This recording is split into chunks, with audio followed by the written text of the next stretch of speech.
আমি আপনাদেরকে একটা সুসংবাদ দিয়ে আলোচনা শুরু করব। মারহাবা বলেন। সুসংবাদটা হলো আপনাদের জন্য 4টা খোঁজ খবরই আছে। কয়টা? 4টা। একটু জোরে বলেন, কয়টা? 4টা। 1 নাম্বার হলো যে ব্যক্তি ঈদে মিলাদুন নবী, নবীজির আগমনের এই মাহফিল করবে, নবীজি বলেন হাল্লাত লাকুম শাফাআতি, জোরে বলেন সুবহানাল্লাহ। যে ব্যক্তি মিলাদুন নবীর মাহফিল করবে, 1 নাম্বার তার সুসংবাদ হলো নবীজির শাফাআত তার জন্য ওয়াজিব হয়ে যাবে। বলেন 2 নাম্বার সুসংবাদ কি? 2 নাম্বার সুসংবাদ হলো আল্লাহর হাবিব বলে ওই ব্যক্তির জন্য আসমানের রহমতের দরজাগুলো খুলে যায়। সুবহানাল্লাহ। 3 নাম্বার হলো আল্লাহর রহমতের নিষ্পাপ নূরের ফেরেশতারা ওই ব্যক্তির জন্য আল্লাহর দরবারে মাগফিরাত কামনা করে। বলেন সুবহানাল্লাহ। 4 নাম্বার হলো আল্লাহর হাবিব বলেন ওই ব্যক্তি আমার উসিলায় আমার বরকতে আল্লাহর দরবার থেকে নাজাত পেয়ে যাবে। বলেন সুবহানাল্লাহ। তাহলে আজকে আপনাদের জন্য 4টা সুসংবাদ। 1 নাম্বার আল্লাহর হাবিবের শাফাআত ওয়াজিব হয়ে যাবে। 2 নাম্বার আপনার জন্য আল্লাহর রহমতের দরজাগুলো খুলে যাবে। 3 নাম্বার আপনার জন্য ফেরেশতারা আল্লাহর দরবারে দোয়া করবে, মাগফিরাত কামনা করবে। 4 নাম্বার হলো যে নবীজি বলে যারা মিলাদুন নবী, নবীজির আগমন নিয়ে আলোচনা করে, শীর্ষক সেমিনার করে, নবীজির শানে দরুদ সালাম পাঠ করে, নবীজির প্রশংসা হামদ ও নাত গায়, নবীজি বলেন তারা নাজাত পেয়ে যাবে। বলেন সুবহানাল্লাহ। ঈদে মিলাদুন নবী সাল্লাল্লাহু আলাইহি ওয়াসাল্লামের প্রধান দলিল হলো সূরা ইউনূসের 58 নম্বর আয়াত। আল্লাহ রাব্বুল আলামিন মহাগ্রন্থ আল কোরআনুল কারীমের মধ্যে সূরা ইউনূসের 58 নম্বর আয়াতে আল্লাহ রাব্বুল আলামিন বলেন, ও জগৎবাসীরা, তোমরা আল্লাহর রহমত পাওয়ার পরে, আল্লাহর দয়া পাওয়ার পরে, আল্লাহর ফজল পাওয়ার পরে আনন্দ করো। আল্লাহর রহমত পাওয়ার পরে আনন্দ করো। পৃথিবীর মানুষ আনন্দ কিভাবে উদযাপন করবে? এটার বিভিন্ন ধরন থাকতে পারে। আনন্দ কিভাবে আপনি উদযাপন করবেন এটার বিভিন্ন পদ্ধতি হতে পারে, কিন্তু আনন্দ প্রকাশ করাটাই হলো জরুরি। সুবহানাল্লাহ। আমার ভাইরা, আপনারা সবাই কম বেশি এই আয়াতটা জানেন যে আল্লাহর হাবিব হলেন রহমত, আর সেই রহমত পাওয়ার পরে আল্লাহ আনন্দ প্রকাশ করতে বলেন। এখন এই যে এত বড় একটা মর্যাদাপূর্ণ রাত, মর্যাদাপূর্ণ মাস হলো মাহে রবিউল আউয়াল, এইটাকে অনেকেই গুরুত্ব দেয়। রমজানুল মুবারক অনেক বরকতময় মাস, এটা সবাই জানে। কেন রমজান গুরুত্বপূর্ণ? কারণ হলো ওই রমজানের মধ্যে কোরআন নাযিল হয়েছে। মাহে রবিউল আউয়াল গুরুত্বপূর্ণ, ফজিলতপূর্ণ, অত্যন্ত দামি। কেন? যে এই মাহে রবিউল আউয়ালে আল্লাহর হাবিব ধরাধামে আগমন করেছে। বলেন সুবহানাল্লাহ। ইয়া হাজিরিন, আমরা সবাই কম বেশি জানি যে আল্লাহর হাবিব রাহমাতুল লিল আলামিনের আগমনে আনন্দ প্রকাশ করা আল্লাহর হুকুম। কিন্তু এই বরকতময় এই আনন্দটা প্রকাশ করে না একদল মানুষ। ওনারা বলে যে এটা যদি গুরুত্বপূর্ণ হতো তাহলে সাহাবায়ে কেরাম করতো, এটা যদি গুরুত্বপূর্ণ হতো এটা নবীজি করতো। আজকে আমি একটু গবেষণা করলাম যে আসলে এটা সাহাবায়ে কেরাম করছে কি। সবাই তো কম বেশি ইনশাআল্লাহ আজকে অনেকের মুখ থেকে ঈদে মিলাদুন নবীর আলোচনা শুনবেন। তা আমি আজকে সংক্ষেপে অল্প কিছু কথা বলবো যে আল্লাহ রাব্বুল আলামিন নিজে তার মাহবুবের আগমনের আলোচনা ঈদে মিলাদুন নবীর মাহফিল করেছেন। বলেন সুবহানাল্লাহ। 6,23,999 জন আম্বিয়া আলাইহিমুস সালাম, নবী ও রাসূলদেরকে নিয়ে আল্লাহ একটা মজলিস করলেন, আল্লাহ একটা মাহফিল করলেন, যেটা হইল মজলিসে ঈদে মিলাদুন নবী। বলেন সুবহানাল্লাহ। আল্লাহ রাব্বুল আলামিন কোরআনুল কারীমের সূরা আল ইমরানের 81 নম্বর আয়াতে আল্লাহ রাব্বুল আলামিন বলেন, হাবিব আপনি স্মরণ করেন, ওয়া ইযা কাদাল্লাহু মিসাকান নাবিয়িনা, ও আমার হাবিব আপনি স্মরণ করেন সেই দিনের কথা যেই দিন আল্লাহ রাব্বুল আলামিন সমস্ত নবীদেরকে একত্রিত করে আপনার পক্ষে অঙ্গীকার নিয়েছে। আল্লাহ কি অঙ্গীকার নিলেন? আল্লাহ বলেন, হে আমার নবী রাসূলরা, তোমাদেরকে আমি আল্লাহ একটা করে কিতাব দিয়েছি, আমি তোমাদেরকে হিকমত দিয়েছি, তোমাদেরকে নবী বানিয়েছি। সুবহানাল্লাহ। বলেন। এরপরে তোমাদের এই নবুয়তিটা সত্যায়ন করার জন্য, এটাকে সার্টিফাইড করার জন্য কুল কায়নাতে একদম আমার মাহবুব প্রেরণ করব, যার প্রতি তোমরা অবশ্যই ঈমান আনবে। বলেন সুবহানাল্লাহ। আল্লাহ তার নবীদেরকে নিয়ে মজলিস করতেছে। এই মজলিসে আল্লাহ আল্লাহর হাবিবকে দুনিয়ায় পাঠাবেন সেটার আলোচনা করতেছে। আমরা ঈদে মিলাদুন নবীর যে মাহফিল করি, এই মাহফিলের মূল উদ্দেশ্য হলো আমার নবীজির আগমন, আমার নবীজির জীবন নিয়ে আলোচনা করা। নবীজির সিরাত, নবীজির সুরাত, নবীজির আগমন, নবীজির বরকত, নবীজির নিয়ামত, নবীজির সংক্রান্ত যত আলোচনা আছে সবগুলার মিলাই একটা কম্বিনেশন হলো মিলাদুন নবীর মাহফিল। বলেন সুবহানাল্লাহ। আমাদের সর্বপ্রথম মিলাদুন নবী করেছেন আল্লাহ, মানে নবীজির আগমনের আলোচনা করেছেন আল্লাহ।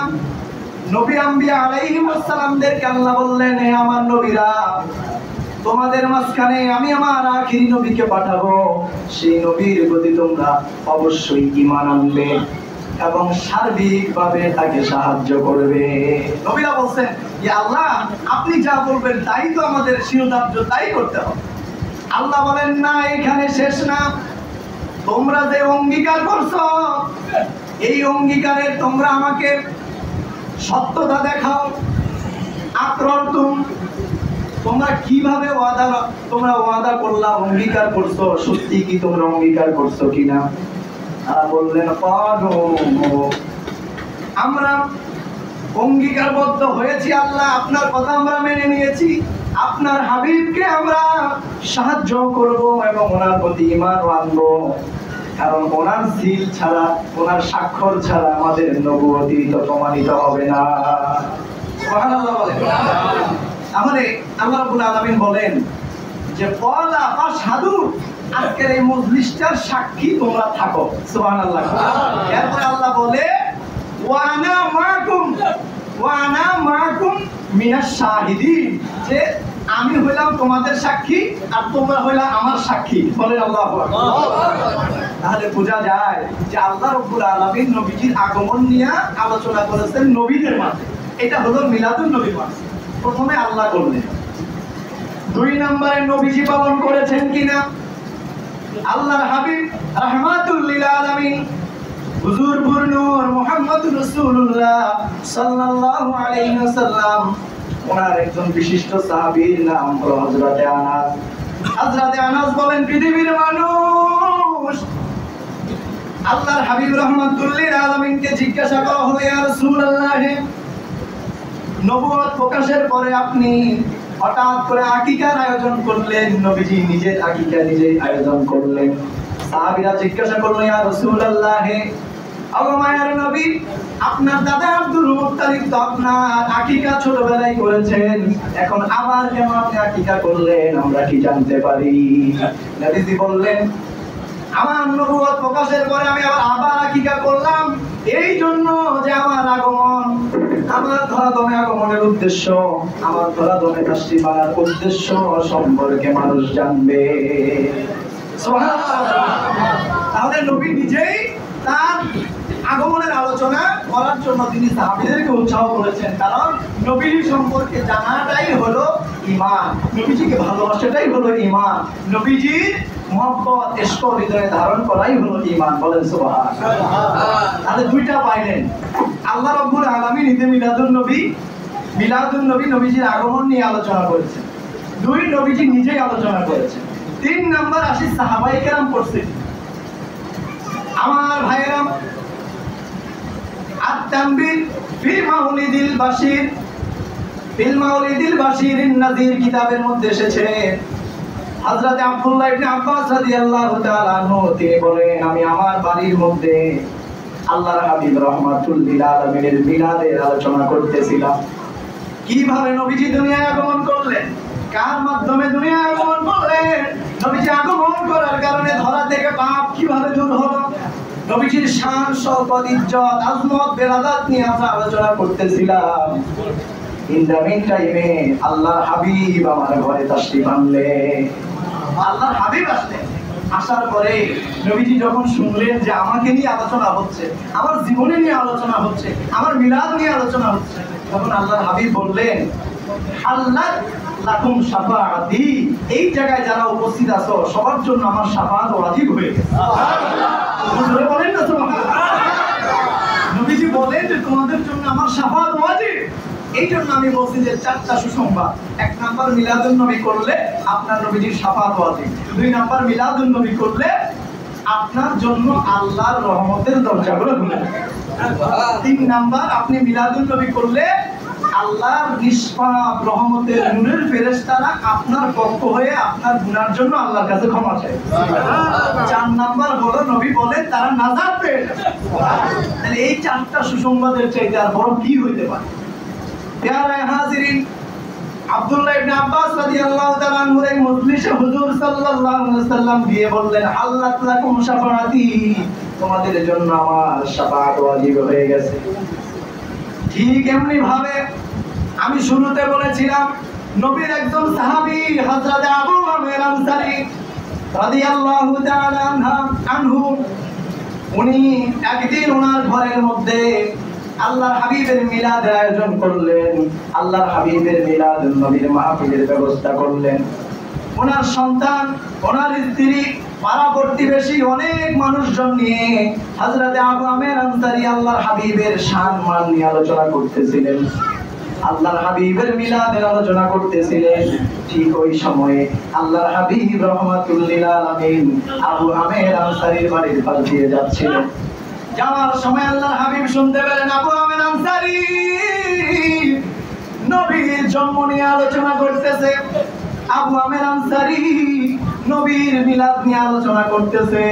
আবু আমের আনসারী মানুষের মধ্যে নবীর বেলাদাত নিয়ে আলোচনা করতেছে। আল্লাহর হাবিব কান পেতে শুনলেন। শোনার পরে আল্লাহর হাবিব আবু আমের আনসারীর ঘরে তাশরিফ আনলেন।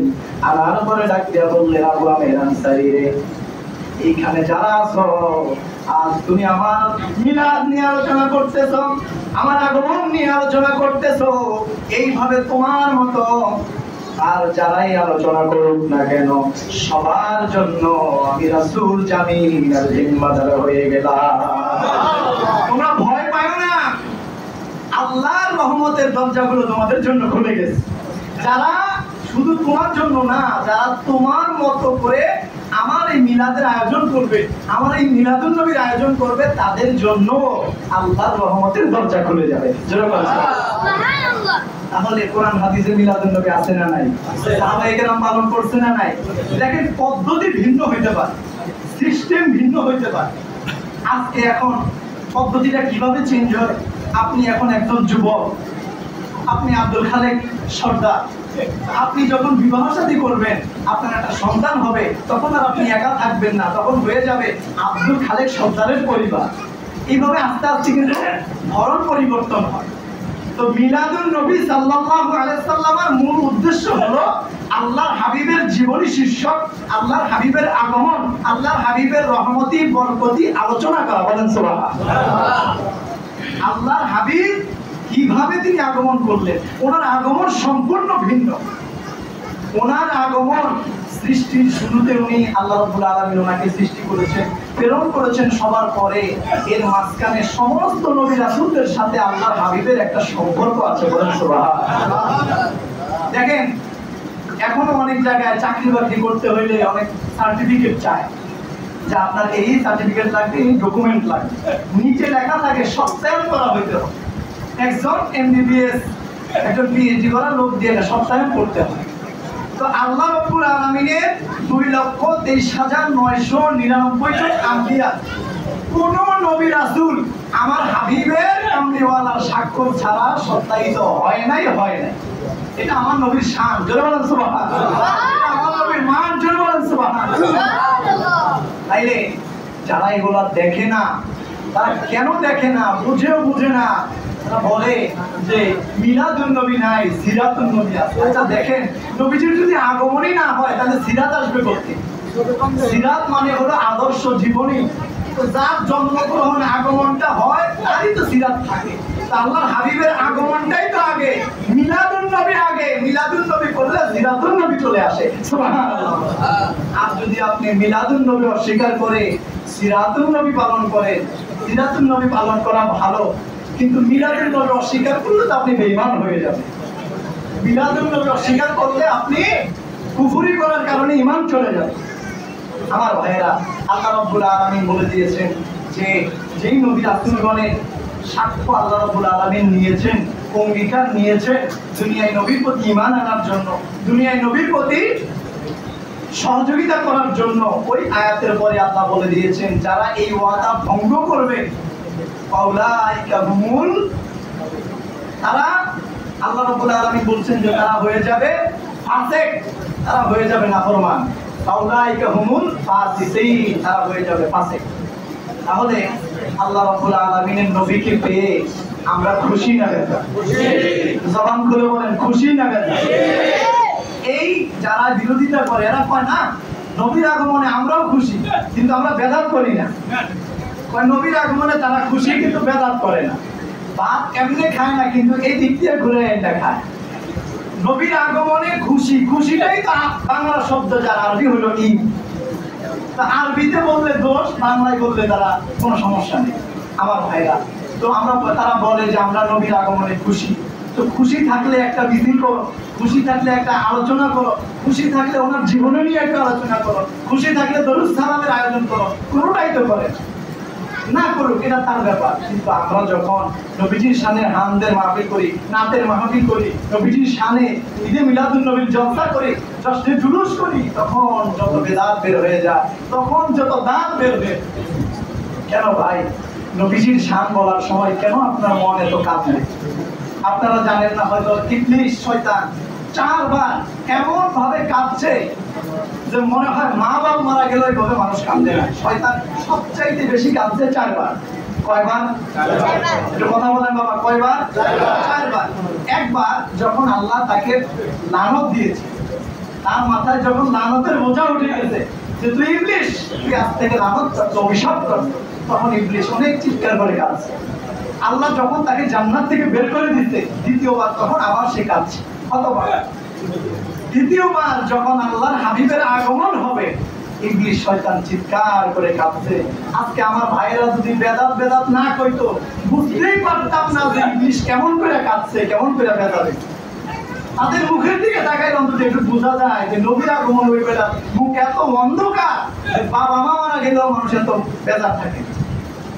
আমার ভাইরা, এরপরে ইবলিস শয়তান আরেকবার সর্বশেষ চিৎকার করে কাঁদছে যেদিন সূরা ফাতিহা নাযিল হয়ে। শয়তান 4 বার কাঁদছে, একবার আল্লাহর হাবিবের আগমনে, আরেকবার সূরা ফাতিহা নাযিল হওয়ার কারণে। আমার ভাইরা, তাদেরকে আমরা বলি, আমরা বুঝাই, দেখেন ধর্মের সমস্ত কিছুর মূল কিন্তু নবী মুহাম্মদুর রাসূলুল্লাহ সাল্লাল্লাহু আলাইহি ওয়াসাল্লাম। এটা যদি আপনি বুঝতে পারেন, আপনার দাড়িটো বিজুব্বা পাগড়ি সমস্ত কিছু কবুল হয়ে যাবে। এটা যদি আপনি বুঝতে পারেন, দাড়িটো বিজুব্বা পাগড়ি সব কবুল হয়ে যাবে। আমার ভাইরা, রাসূল করিম সাল্লাল্লাহু আলাইহি ওয়াসাল্লাম এই পূর্ণাঙ্গ জীবনী, আসলে আমাদের তো সবকিছু আদর্শ অনুসরণ করার মতো শক্তি আমাদের নাই, কিন্তু ভালোবাসাটা তো দেখানো যায়। মুখে তো বলা যায় যে আমি আল্লাহর হাবিবকে ভালোবাসি। আল্লাহ এটাই চায় যে আমার হাবিবকে তোরা ভালোবাস, আমার হাবিবের কাছে আয়। আল্লাহ হাবিব বলছে, আবার ওনারা একটা কথা বলে আমার মনে পড়ে গেছে যে আল্লাহর হাবিব তো 12 রবিউল আউয়াল ইন্তেকাল করেছেন, ওফাত লাভ করেছেন, তাহলে আপনারা শোক দিবস পালন করেন না কেন? দেখেন, ইসলামের শোক দিবস 3 দিনের বেশি পালন করার কোনো সুযোগ নাই। তারপরেও এটা হইল সাধারণ মানুষের জন্য। আল্লাহর হাবিব রহমাতুল্লিল আলামিন তিনি বলেছেন যে আমার হায়াতি খায়রুল লাকুম, আমার জীবনটা তোমাদের জন্য উত্তম। জোরে বলেন সুবহানাল্লাহ। ওয়াফাতি খায়রুল লাকুম, আমার ইন্তেকাল করাটাও তোমাদের জন্য উত্তম। আল্লাহর হাবিব নিজে বলে যে আমার এটাতে তোমাদের শোক প্রকাশ করার কিছু নাই। আবার 12 রবিউল আউয়াল আল্লাহর হাবিব দুনিয়ায় আসছেন, অনেক মুফাসসিরিনে কেরাম, মুহাদ্দিসিনে কেরাম ঐক্যমত হয়েছে, কিন্তু 12 রবিউল আউয়াল উনি বিদায় হয়েছেন, এটাতে বেশিরভাগ মুহাদ্দিস মুফাসসির কেউ ঐক্যমত হয় নাই। তর্কের খাতিরে যদি মেনেও নেই আল্লাহর হাবিব এই দিনে ওফাত লাভ করেছেন, তাহলে আল্লাহর হাবিব নিজে বলছেন আমার জন্য শোক প্রকাশের দরকার নাই, কারণ আমি হাবিব তোমাদেরকে এখন যেভাবে দেখতেছি আমি রওজা মুবারক জান্নাতুল ফেরদাউসে শোয়ার পরেও ওইভাবেই দেখবো, বলেন সুবহানাল্লাহ। রাসূল সাল্লাল্লাহু আলাইহি সাল্লাম বলেন যে এখন তোমাদের আমলগুলো আমি যেভাবে দেখতে পাই, আমি রওজা মুবারকে শোয়ার পরে ঠিক ওইভাবেই দেখতে পাই। যখন দেখতে পাবো তোমরা আল্লাহ ভালো আমলগুলো করছো, আমি আল্লাহর শুকরিয়া আদায় করবো, আলহামদুলিল্লাহ বলবো। আবার যখন দেখতে পাবো যে তোমরা খারাপ আমলগুলো করছো, আমি তোমাদের হয়ে রওজা মুবারক থেকে আল্লাহর কাছে তওবা করবো, আল্লাহর কাছে ক্ষমা চাইবো, বলেন সুবহানাল্লাহ। আমার ভাইরা, এই মহানবী, এই নূর নবী, এই হায়াতুন নবী যে কি দৌলত, এটা যে ব্যক্তি চিনতে পারছে, খোদার কসম, ওই ব্যক্তির যত পাপী থাকুক আল্লাহ তাকে দয়া পরবশে ক্ষমা করে দিলেন, আল্লাহ তাকে ক্ষমা করে দিলেন। একটা ইহুদি নবীজির খাদেম ছিল, সেই লোক মারা যাচ্ছে, আল্লাহর হাবিব বলেন আল্লাহ আমার খাদেম আমার খেদমত করতে, সে ঈমান ছাড়া মারা যাবে, সে বেঈমান হয়ে মারা যাবে, এটা কি হতে পারে আল্লাহ? আল্লাহ রাব্বুল আলামিন বললেন আপনি তার শিওরে যান, আপনি তাকে কলমা পড়ায় দেন, সে এই মুহূর্তে জান্নাত লাভ করে ফেলবে, বলেন সুবহানাল্লাহ। তাহলে আমরা কেন নবী নবী করি, কেন আমরা মিলাদুন নবী করি, কেন মিরাজুন নবী করি, কেন শবে বরাত করি, শবে কদর করি? একমাত্র মূল উদ্দেশ্য হলো মহানবী হুজুর সাল্লাল্লাহু আলাইহি ওয়াসাল্লামের দেখানো পথ মত উত্তম আদর্শ। কারণ আল্লাহ রাব্বুল আলামিন কোরআনুল কারীমে বলেছেন উসওয়াতুন হাসানা। আল্লাহ ইব্রাহিম আলাইহিস সালাম এবং আমাদের আল্লাহর হাবিব রাহমাতুল্লিল আলামিন এবং হযরত ইব্রাহিম আলাইহিস সালাম, এই তিনজনকে আল্লাহ উসওয়ায়ে হাসানা বলেছে যে ওনারা উত্তম চরিত্রের অধিকারী, ওনারা খুলুকুল আযীম, উত্তম চরিত্রের অধিকারী।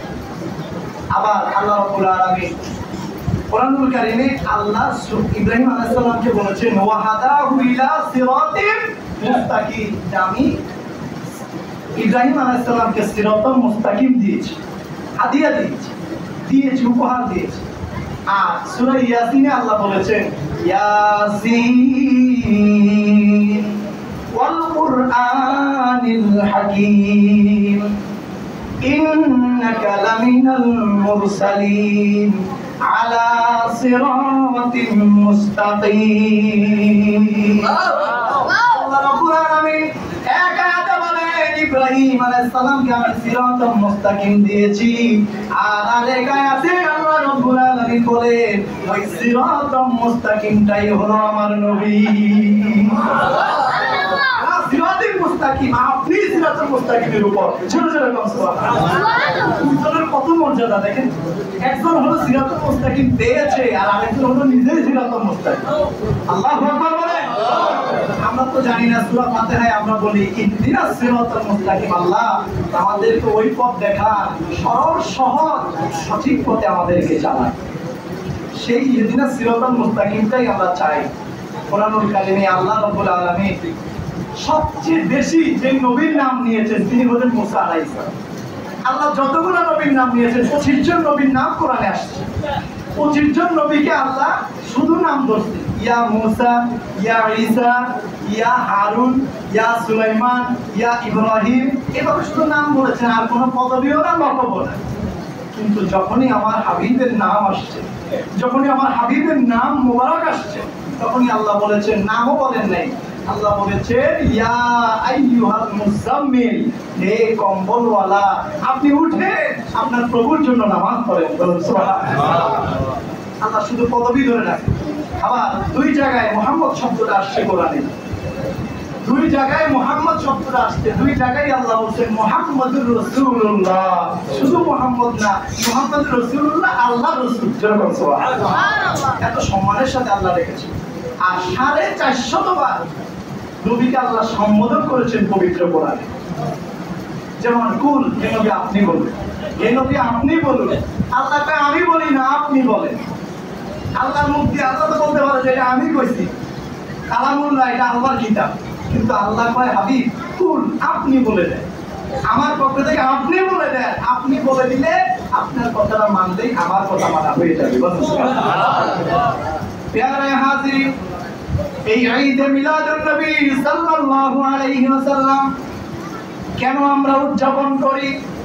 আমরা যদি ঈদে মিলাদুন নবী সাল্লাল্লাহু আলাইহি ওয়াসাল্লাম উদযাপন না করতাম এই রাসূলের পাকের সম্মান ইজ্জত আজমত ওয়াহাবিরা ঢেকে দিত।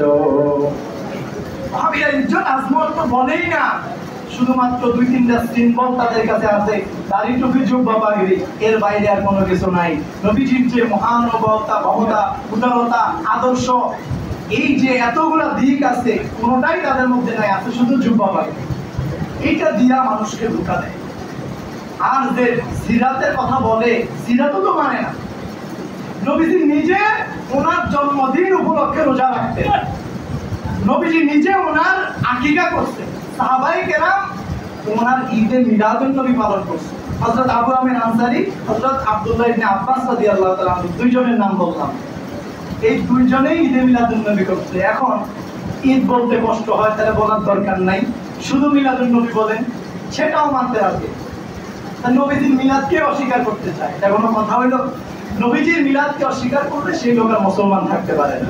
তো আল্লাহ রাব্বুল আলামিন যেন আমাদেরকে হেদায়েতের মতো দৌলত দান করে বলেন আমিন। আল্লাহ রাব্বুল আলামিন যেন আমাদেরকে ইশক ও মহব্বত, ভালোবাসা দান করে বলেন আমিন। সেই ইশকের বলে আমরা পার হয়ে যেতে পারবো, সেই রকম রাসূলের ইশক যেন আল্লাহ আমাদের হৃদয়ে দান করে বলেন আমিন। ওয়া আখিরু দাওয়ানা আলহামদুলিল্লাহি রাব্বিল আলামিন। আসসালামু আলাইকুম ওয়া রাহমাতুল্লাহি ওয়া বারাকাতুহু।